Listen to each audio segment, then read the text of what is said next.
Ubushikiranganji bw'amazi meza, amasoko ntanganguvu, ubutare n'agataka burabeshuje bwivuye inyuma ibihuha biriko biraca ku mbuga ngurukanabumenyi bivugwa iduzwa ry'igiciro c'igitoro n'ic'umuyagankuba.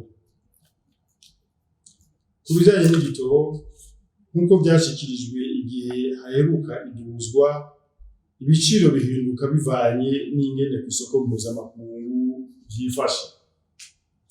Kuva rero aho igiciro gisubiriwemwo, akagunguru kagurwa amadorari $93, uno musi ni nk'ayo nyene. Bivuga ko ata gituma na kimwe cotuma igiciro kiduzwa. Ku bijanye n'umuyagankuba, amakuru ajanye n'iduzwa ry'ibiciro nta handi vyaturutse atari ku kinyamakuru c'urubuga Iwacu co kuwa 22 Nyakanga 2017.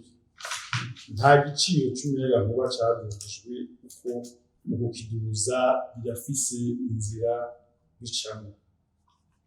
Ubushikiranganji bw'amazi meza, amasoko ntanganguvu, ubutare n'agataka buramenyesheje abarundi ko bubandanya gukurikiranira hafi uko vyifashe kw'isoko mpuzamakungu kandi ataco tutazokora kugira igitoro kigume kiboneka.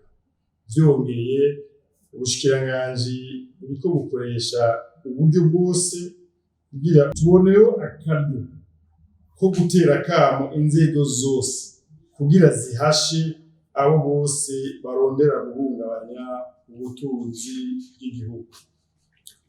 Ubushikiranganji bw'amazi meza, amasoko ntanganguvu, ubutare n'agataka burasubiye guhumuriza abenegihugu ko buzobandanya bwitwararika ivyo bisata kugira ubuzima bw'igihugu bubandanye kugenda neza.